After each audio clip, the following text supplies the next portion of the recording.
नमस्कार। कैसे हैं आप?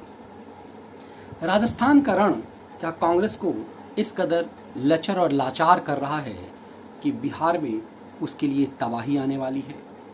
उस बिहार में जहां अब की बार कांग्रेस इस प्लानिंग में थी कि वो ड्राइविंग सीट पर बैठेगी। ड्राइविंग सीट पर क्यों बैठेगी? इसलिए क्योंकि कांग्रेस को ये लगने लगा कि लालू युग अब बिहार में खत्म हो गया है। लालू प्रसाद यादव लंबे समय से जेल में है। जेल में तो 2019 के लोकसभा चुनाव के समय भी थे। कांग्रेस ने लंबा जद्दोजहद किया, लेकिन लालू प्रसाद यादव की पार्टी ने कांग्रेस को लचर और लाचार कर दिया। आलम यह रहा कि कांग्रेस को जो कहा लालू की पुत्र तेजस्वी ने, उन्हें मानना पड़ा। कांग्रेस चाह करके भी वो सीटें ना पा सकी जिस पर जीत की उसे उम्मीद थी।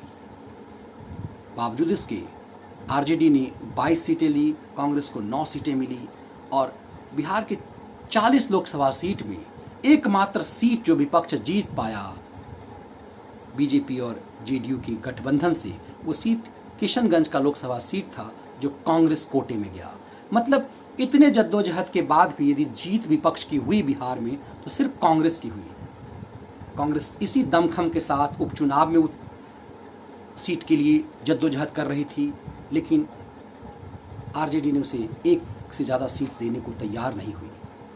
अब इसी लिहाज से percentage of vote, percentage of winning power के हिसाब से कांग्रेस ने प्लान किया कि अब की बार वो ड्राइविंग सीट पर बैठेगी और यदि आरजेडी ने उसके साथ फिर अब की बार मनमर्जी किया तो वो चुनाव अकेले लड़ेगी। इसकी पूरी तैयारी पिछले महीने तक शक्ति सिंह गोहिल, जो बिहार में प्रभारी हैं बिहार के, उन्होंने एक तरह से संदेश दिया था कि बिहार में कांग्रेस अकेले भी चुनाव लड़ सकती है। बिहार में एक अलग खेमा है जो लगातार आलाकमान पर दबाव पिछले कई चुनाव से डालता रहा कि बिहार में आरजेडी का साथ जब तक नहीं छोड़ेगी कांग्रेस, तब तक कांग्रेस ताकतवर होकर के नहीं उभरेगी। कांग्रेस ये प्लानिंग लगातार कई सालों से कर रही है, लेकिन ये प्लानिंग कांग्रेस कर नहीं पा रही है। अब की बार पूरी तैयारी थी पार्टी की, लेकिन राजस्थान के रण में उलझी कांग्रेस पार्टी की स्थिति ऐसी हो गई है कि बिहार को वो पूरी तरह से इग्नोर कर रही है। बिहार में बाढ़ है, बिहार में कोरोना की महामारी चल रही है और सबसे ज़्यादा अभी की हालात में मीडिया में सुर्खियों में बिहार है कि जहां बाढ़ है, जहां कोरोना प्रभावित लोगों की संख्या बढ़ रही है, लेकिन कांग्रेस कहीं लड़ाई में नहीं दिख रही। तेजस्वी तो दिख रहे हैं, लेकिन कांग्रेस कहीं नहीं दिख रही।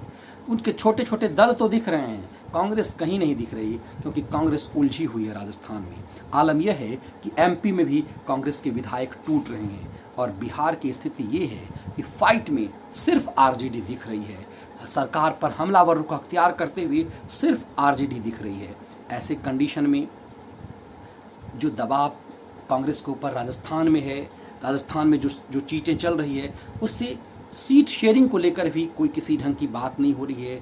चुनाव बेहद नज़दीक है और सीट शेयरिंग की काफ़ी दबाव कांग्रेस तभी बना पाएगी जब कांग्रेस ज़मीन पर फाइट करते हुए दिखेगी। ऐसे कंडीशन में जब कई सारे आरोप आरजेडी पर लग रहे हैं कि आरजेडी का अतीत बहुत ख़राब है, आरजेडी के राज में जंगल राज रहा, ये तमाम जो बदकिस्मती से तमाम आरोप कांग्रेस पर चिपक जाते हैं, क्योंकि इन लंबे दौर में कांग्रेस आरजेडी की लालू की सहयोगी रही, तो बिहार में जंगल राज के लिए कहीं ना कहीं कांग्रेस भी जिम्मेदार है बिना कुछ पाए हुए।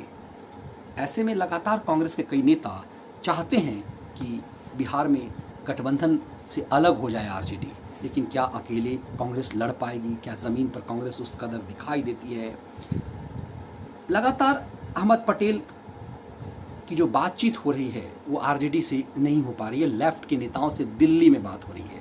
दिल्ली में लेफ्ट के नेता के साथ गठबंधन पे कांग्रेस बात कर रही है। कांग्रेस सूत्रों के मुताबिक अहमद पटेल लगातार लेफ्ट के साथ गठबंधन की बात कर रहे हैं, लेकिन क्या लेफ्ट का बिहार में वजूद है?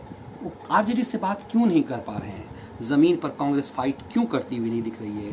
ये साफ इसलिए दिख रहा है क्योंकि पूरी कांग्रेस उलझी हुई है राजस्थान में, क्योंकि मसला सचिन पायलट से है, जो गांधी परिवार के बेहद क्लोज हैं। ऐसे में जब किसी भी ढंग से इंटरेक्शन बिना हरी झंडी, जब तक गांधी परिवार से नहीं मिलता, जब तक 10 जनपद से कोई हरी झंडी नहीं मिलता, तब तक कुछ नहीं हो पाता। और ऐसे में पूरी तरह से उलझी हुई राजस्थान की राजनीति में पूरी तरह से उलझी हुई कांग्रेस लग रहा है ज़मीनी लड़ाई बिहार में खोती दिख रही है।